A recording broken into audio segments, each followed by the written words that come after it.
નમસ્કાર, મંતવ્ય ન્યૂઝમાં આપનું સ્વાગત છે ને હું છું આપની સાથે હિરલ। નજર કરીએ મહત્વના સમાચારો પર। સુરતમાં કાકરાપાર ડેમ સિઝનમાં પ્રથમવાર છલકાયો છે તો ડેમ હાલ 0.30 ફૂટથી છલકાઈ રહ્યો છે। ડેમ છલકાતા નયનરમ્ય દ્રશ્યો સર્જાયા છે તો સહેલાણીઓ ડેમ જોવા માટે મોટી સંખ્યામાં ઉમટી પડ્યા છે। સ્થાનિકો જીવના જોખમે રોજગારી માટે માછીમારી કરી રહ્યા છે તો સુરતથી આ સમાચાર। ડેમ ખેડૂતો માટે આશીર્વાદ રૂપ સમાન તો ડેમ હાલ 0.30 ફૂટથી છલકાઈ રહ્યો છે તો સ્ક્રીન પર આપ દ્રશ્યો જોઈ રહ્યા છો। ડેમ છલકાઈ રહ્યો છે, આહલાદક દ્રશ્ય સર્જાયા છે તો સુરતથી આ સમાચાર। સુરતમાં ડેમ છલકાયો છે તો ભારે વરસાદને કારણે ડેમ છલકાયો છે। કાકરાપાર ડેમ સિઝનમાં પ્રથમવાર છલકાયો છે। ડેમ હાલ 0.30 ફૂટથી છલકાઈ રહ્યો છે તો ડેમ છલકાતા નયનરમ્ય દ્રશ્યો પણ સર્જાયા છે તો આ સાથે જ સહેલાણીઓ ડેમ જોવા માટે ઉમટી પડ્યા હતા ત્યારે સ્થાનિકો જીવના જોખમે રોજગારી માટે માછીમારી કરી રહ્યા છે તો ડેમ ખેડૂતો માટે આશીર્વાદ રૂપ સમાન માનવામાં આવે છે ત્યારે ડેમની હાલ 0.30 ફૂટથી છલકાઈ રહ્યો છે તો ડેમ છલકાતા નયનરમ્ય દ્રશ્યો પણ સર્જાયા છે। સહેલાણીઓ ડેમ જોવા માટે મોટી સંખ્યામાં ઉમટી પડ્યા છે।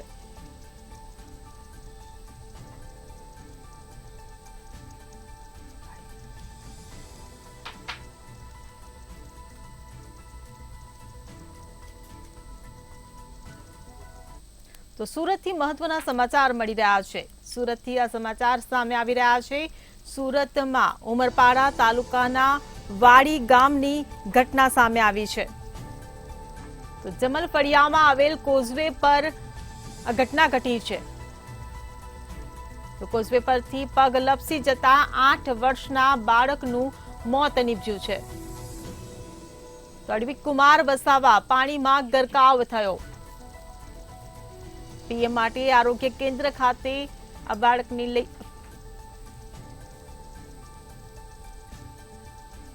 સુરતથી આ સમાચાર મળી રહ્યા છે। ઉમરપાડા તાલુકાના વાડી ગામની ઘટના સામે આવી છે તો સુરતમાં જમલ ફળિયામાં આવેલ કોઝવે પર આ દુર્ઘટના સર્જાઈ છે તો કોઝવે પરથી પગ લપસી જતા 8 વર્ષના બાળકનું મોત નીપજ્યું છે તો અડવિક કુમાર વસાવા નામના બાળકનું મોત નીપજ્યું છે। પાણીમાં તે ગરકાવ થયો હતો તો પીએમ માટે આરોગ્ય કેન્દ્ર ખાતે લઈ જવાયો। સુરતથી આ સમાચાર મળી રહ્યા છે। સુરતના ઉમરપાડા તાલુકાના વાડી ગામની આ ઘટના સામે આવી છે તો જબલ ફળિયામાં આવેલ કોઝવે પર આ દુર્ઘટના ઘટી હતી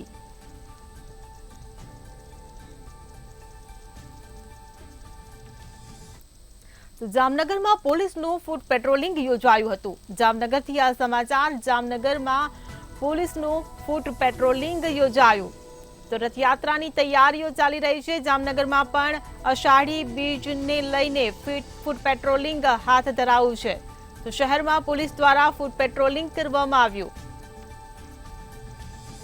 તો અષાઢી બીજને લઈને ફૂટ પેટ્રોલિંગ હાથ ધરાયું છે તો શહેરમાં પોલીસ દ્વારા ફૂટ પેટ્રોલિંગ કરવામાં આવી રહ્યું છે તો ઠેર ઠેર રથયાત્રાની ઉજવણી કરવામાં આવે છે ત્યારે જામનગરમાં પણ રથયાત્રાના આયોજનને લઈને પોલીસ દ્વારા પેટ્રોલિંગ કરવામાં આવી રહ્યું છે તો અષાઢી બીજને લઈને પોલીસ દ્વારા ફૂટ પેટ્રોલિંગ હાથ ધરવામાં આવ્યું છે તો બજારની ગલીઓમાંથી પોલીસ દ્વારા ફૂટ પેટ્રોલિંગ યોજાયું હતું। સંવાદદાતા સાગર સંઘાણી આપણી સાથે ફોન લાઈન પર જોડાઈ ગયા છે। જી સાગર, જામનગરમાં પોલીસનું ફૂટ પેટ્રોલિંગ યોજાઈ રહ્યું છે રથયાત્રા પૂર્વે, કેવી છે ત્યાંની તૈયારીઓ? જી ચોક્કસ, જો વાત કરવામાં આવે તો જે જગન્નાથ યાત્રાને લઈને જામનગરમાં જે અષાઢી બીજને લઈને જે શાંતિપૂર્વક માહોલ બની રહે તે માટે જામનગર પોલીસ દ્વારા જે ફૂટ પેટ્રોલિંગ યોજવામાં આવ્યું છે ને જે નગરની ફરતે જે રાઉન્ડ લગાવી અને સંપૂર્ણ શાંતિપૂર્વક માહોલ બની રહે તે માટે એલસીબી એસઓજીની ટીમ દ્વારા સમગ્ર શહેરની અંદર ફૂટ પેટ્રોલિંગ કરવામાં આવી રહ્યું છે। જી સાગર, સમગ્ર માહિતી બદલ આભાર। તો જામનગરમાં રથયાત્રાની લઈને પોલીસ દ્વારા ફૂટ પેટ્રોલિંગ હાથ ધરવામાં આવી રહ્યું છે। અષાઢી બીજના તહેવારને લઈને પોલીસ દ્વારા ફૂટ પેટ્રોલિંગ યોજાઈ રહ્યું છે। બજારની ગલીઓમાંથી પોલીસનું ફૂટ પેટ્રોલિંગ નીકળ્યું હતું, લોકો પણ જોવા ઉમટ્યા હતા। તો શહેરમાં પોલીસ દ્વારા ફૂટ પેટ્રોલિંગ કરવામાં આવ્યું।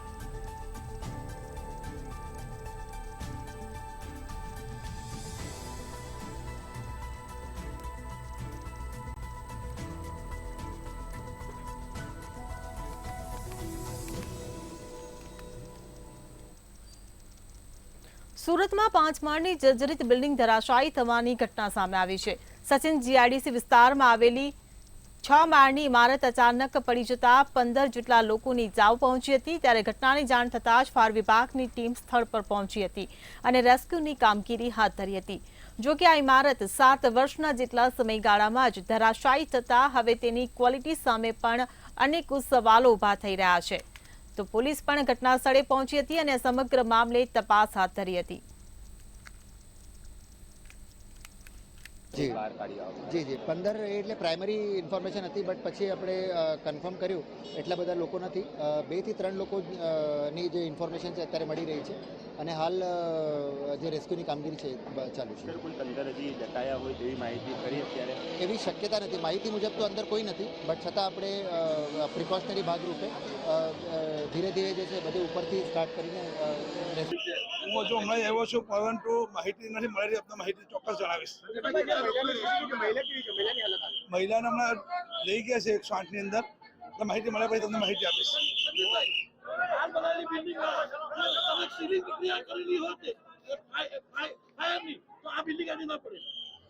હમણાં આપણે તો આ બચાવ રાહતની કામગીરીમાં જેટલા પણ કોઈ અંદર હોય એને સુરક્ષિત કરવાની કામગીરી પહેલા કરવી જોઈએ, પછી ફ્લેટોમાં અંદર જો લોકો રહેતા હતા અને આજે એક જ પરિવાર હતા, બાકી બધા મજૂરી કામથી બહાર ગયા। એના જણાવ અંદર જો કામ ચાલુ છે, તમામ ટીમો લાગી છે અને ઉમ્મીદ છે કે અભી 2 કલાકમાં લગભગ અંદર પૂરા ક્લિયર થઈ જશે કે અંદર કેટલા લોકો અંદર હતા અને કેટલા લોકો હજુ પણ છે। અને સાથોસાથ પેરેલલી જો પોલીસના કામગીરી ચાલુ છે કે કોઈ સગા સંબંધી કોઈને યાર મિત્રો અંદર ફસાયા હોય તો આપણને બધા જેથી આપણને આઈડિયા લાગે તો બધા આપ જોઈ શકો છો કે ટીમો કામ કરી રહી છે અને ઝડપથી લગભગ ક્લિનિંગ કરીને અમે લોકો પૂરા સ્ક્રીન કરી દઈશ કે અંદર જી 15 એટલે પ્રાઇમરી ઇન્ફોર્મેશન હતી, બટ પછી આપણે કન્ફર્મ કર્યું એટલા બધા લોકો નથી, 2 થી 3 લોકોની જે ઇન્ફોર્મેશન છે અત્યારે મળી રહી છે અને હાલ જે રેસ્ક્યુની કામગીરી છે ચાલુ છે। કોઈ અંદર હજી દટાયા હોય તેવી માહિતી કરી અત્યારે એવી શક્યતા નથી, માહિતી મુજબ તો અંદર કોઈ નથી, બટ છતાં આપણે પ્રિકોશનરી ભાગરૂપે ધીરે ધીરે જે છે બધું ઉપરથી સ્ટાર્ટ કરીને હું હજુ હમણાં આવ્યો છું, પરંતુ માહિતી નથી મળી રહી, આપને માહિતી ચોક્કસ જણાવીશ। મહિલાને હમણાં લઈ ગયા છે 108ની અંદર, તો માહિતી મળ્યા પછી તમને માહિતી આપીશ।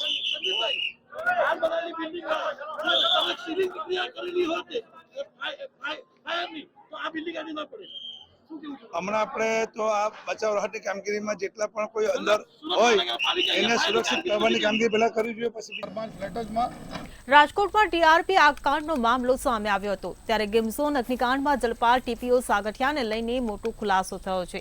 સાગઠિયાએ ભ્રષ્ટાચાર કરીને કરોડો રૂપિયાની સંપત્તિ ભેગી કરી છે। ત્યારે એક બાદ એક સાગઠિયાને લઈને અનેક ખુલાસાઓ થઈ રહ્યા છે।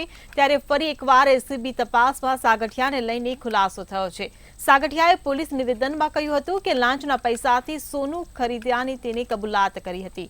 ત્યારે સોનું રોકડથી ખરીદ્યું હોવાનો ઘટસ્ફોટ થયો છે।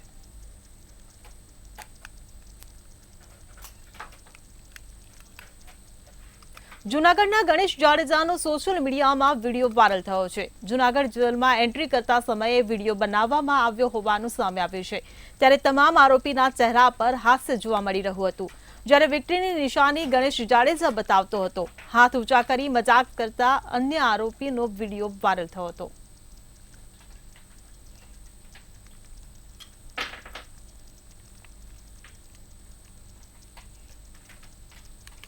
તો આગામી તારીખ 7 જુલાઈના સમગ્ર દેશમાં રથયાત્રાની ઉજવણીની તૈયારી થઈ રહી છે। ત્યારે આ રથયાત્રાને લઈ ભાવનગર પોલીસ દ્વારા પૂર્ણ બંદોબસ્તની ફાળવણી કરવામાં આવી છે। રથયાત્રા શાંતિપૂર્ણ માહોલમાં પરિપૂર્ણ થાય તે પૂર્વે ભાવનગર શહેરને છાવણીમાં ફેરવવામાં પોલીસ બંદોબસ્તની ફાળવણી કરવામાં આવી છે, જે અંગે જિલ્લા પોલીસ વડાએ એક પ્રેસ વાર્તા યોજી પત્રકારોને માહિતી આપી હતી. રથયાત્રા રૂટ પર ફ્લેગ માર્ચ કરવામાં આવી રહ્યો છે, તેમજ સંવેદનશીલ ગણાતા વિસ્તારોમાં રસ્તા બ્લોક કરી જરૂરી વાસની આળસો ઊભી કરવામાં આવશે. અધિકારી કર્મચારીઓનું અલગ અલગ જગ્યાએ બ્રીફિંગ કરી દેવામાં આવેલું છે. કુલ 12 DYSP, 41 PI rank, 112 PSI rank અધિકારીઓ ફરજ ઉપર છે. 1850 જેટલા પોલીસ કર્મચારીઓ, 1516 જેટલા હોમગાર્ડ જીઆરડીના જવાનો તથા 5 કંપની એસઆરપી અને 1 કંપની આરએએફની તૈનાત થનાર છે. ભાવનગરમાં મહુવા શહેરના રાજમાર્ગો પર ભગવાન જગન્નાથની રથયાત્રાના અનુસંધાને ફ્લેગ માર્ચ યોજાઈ હતી. ફ્લેગ માર્ચમાં SP Anshul Jain, Mahuva town PI અને પીએસઆઈ, પોલીસ, હોમગાર્ડ, જીઆરડી જવાન જોડાયા હતા. ભગવાન જગન્નાથ મંદિરથી લઈને કેબિન ચોક, વાસી તળાવ, બગીચા રોડ, ગાંધીબાગ સહિતના વિસ્તારોમાં પોલીસ દ્વારા ફ્લેગ માર્ચ કરવામાં આવ્યો હતો.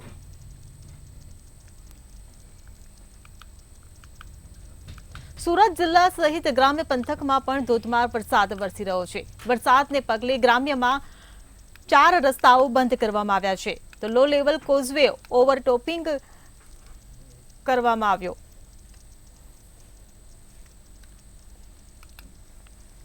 તો માંડવીના 3 અને માંગરોળનો 1 માર્ગ બંધ કરી દેવામાં આવ્યો છે. સુરતમાં ભારે વરસાદ વરસી રહ્યો છે, વૈકલ્પિક માર્ગનો ઉપયોગ કરવા અનુરોધ કરવામાં આવ્યો છે. તો સુરત ગ્રામ્યમાં વરસાદને પગલે 4 રસ્તાઓ બંધ કરી દેવામાં આવ્યા છે.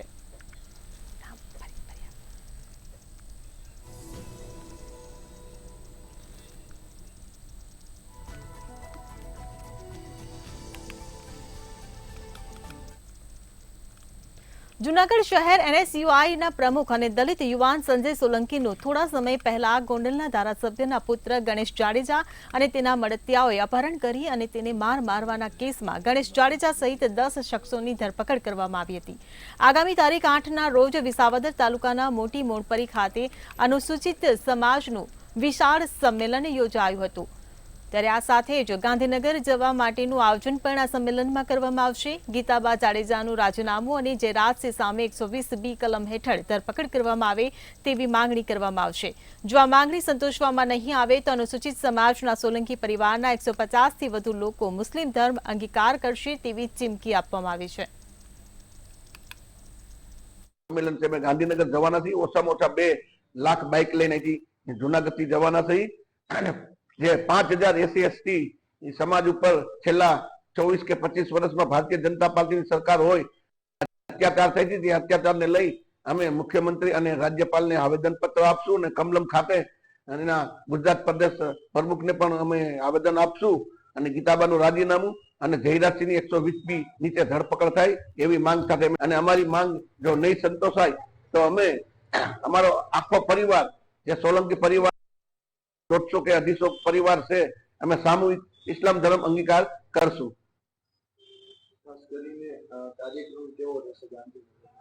અમે ઓછામાં ઓછા 5 લાખ દલિતો સાથે ગાંધીનગર જવાના છીએ અને અમારી જો ત્યાં માંગ કે અમારું આવેદન સ્વીકારવામાં નહીં આવે તો અમે દિલ્હી પર.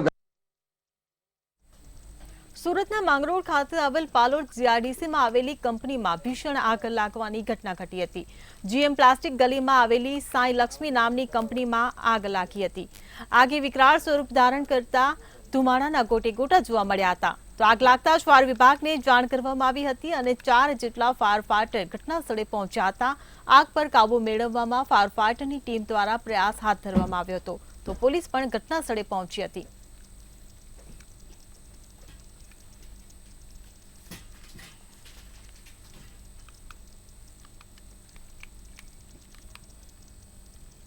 સુરતમાં કોલેજની હોસ્ટેલમાંથી સગીરાને ભગાડી સરથાણાના સ્કૂલ બસ ડ્રાઈવરે દુષ્કર્મ આચર્યું હતું, જેમાં પોશ વિસ્તારની કોલેજની હોસ્ટેલમાં રહીને વિદ્યાર્થીની અભ્યાસ કરતી હતી. 17 વર્ષની સગીર વિદ્યાર્થીનીને લગ્નની લાલચ આપી સરથાણાનો પરિણીત યુવક ભગાડી ગયો હતો. યુવકે સરથાણા ખાતે ફરિયાદ નોંધાવી હતી. વિદ્યાર્થીના પિતા બની હોસ્ટેલમાંથી રજા લીધી હતી. યુવકે પોતાના ઘરે લઈ જઈ દુષ્કર્મ આચર્યું હોવાની ઘટના સામે આવી હતી. તો સુરતમાં સગીરાને ભગાડીને દુષ્કર્મ આચર્યું હોવાની ઘટના સામે આવી હતી. તો સરથાણાના સ્કૂલ બસ ડ્રાઈવરે દુષ્કર્મ આચર્યું હતું. તો સગીરાને લગ્નની લાલચ આપીને ભગાડવામાં આવી હતી. તો વિદ્યાર્થીનીના પિતા બની હોસ્ટેલમાંથી રજા લેવામાં આવી હતી, જે બાદ દુષ્કર્મને અંજામ આપવામાં આવ્યો. તો યુવકે પોતાના ઘરે લઈ જઈને દુષ્કર્મ આચર્યું હતું.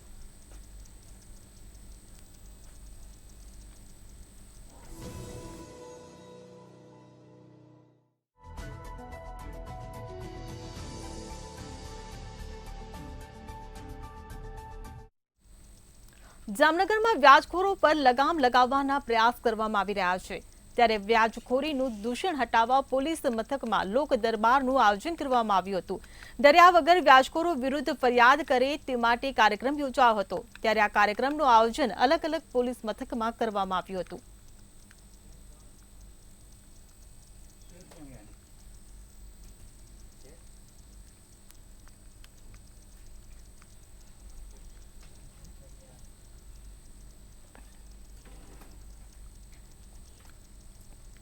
સુરતમાં બુટલેગરોએ નવો કિમિયો અપનાવ્યો છે. એમ્બ્યુલન્સમાં દારૂની હેરાફેરી કરવામાં આવતી હતી. એમ્બ્યુલન્સમાં દારૂની હેરાફેરી કરતો ઇસમ ઝડપાયો છે. તો પોલીસ દ્વારા એમ્બ્યુલન્સનું ચેકિંગ કરવામાં આવી હતી. તે સમયે એમ્બ્યુલન્સમાંથી દારૂની બોટલો મળી આવી હતી. પોલીસ દ્વારા એમ્બ્યુલન્સમાંથી કુલ રૂપિયા 1,69,440નો દારૂનો મુદ્દામાલ કબજે કરવામાં આવ્યો છે. તો એમ્બ્યુલન્સમાં દારૂની બોટલો જોઈ પોલીસ પણ ચોંકી ઉઠી હતી અને એક આરોપીને વોન્ટેડ જાહેર કરવામાં આવ્યો છે. સરથાણા પોલીસ સ્ટેશન હદ વિસ્તારમાંથી પોલીસ દ્વારા દારૂ ઝડપી પાડવામાં આવ્યો છે. તો મુદ્દામાલ કબજે કરી કાર્યવાહી હાથ ધરવામાં આવી છે.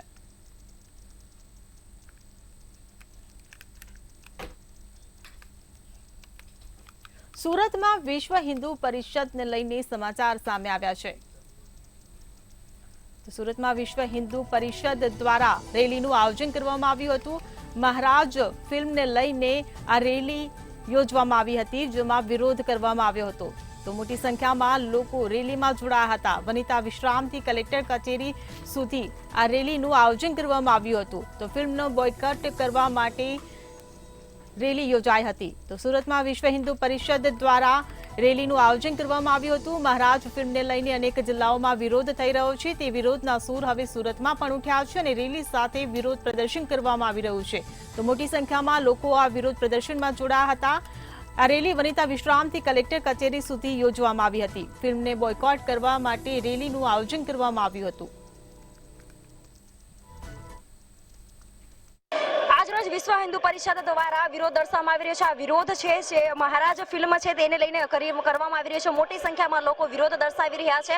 મહારાજ જે ફિલ્મ છે તેમાં અપમાનજનક ફિલ્મ દર્શાવવામાં આવી રહી છે તેવું આ લોકો દ્વારા કહેવામાં આવી રહ્યું છે. તેને લઈને વિશ્વ હિન્દુ પરિષદમાં આજ રોજ રોષ જોવા મળી રહ્યો છે અને રોષને લઈને આ જે પ્રકારે વિરોધ કરવામાં આવી રહ્યો છે અને આ વિરોધ છે તે વનિતા વિશ્રામથી લઈને કલેક્ટર ખાતે સુધી કરવામાં આવી રહ્યો છે અને કલેક્ટર ખાતે આજ રોજ ફિલ્મને બાયકોટ કરવાને લઈને આવેદનપત્ર આપવામાં આવશે અને ફિલ્મ છે તે સંપૂર્ણપણે બાયકોટ કરવામાં આવે તે પ્રકારની આ લોકોની માંગ રહી છે. વિશ્વ હિન્દુ પરિષદના જે કાર્યકર્તાઓ છે તેઓ સહિતના લોકો મોટી સંખ્યામાં ઉપસ્થિત છે અને આજ રોજ જે આવેદનપત્ર આપવામાં આવી રહ્યું છે અને ફિલ્મને છે સંપૂર્ણપણે બાયકોટ કરવાની બાહેધરી આપવામાં આવી રહી છે. કેમેરા પર્સન સતીશ પાટીલ સાથે પૂજાની સાથે મંતવ્ય ન્યૂઝ સુરત.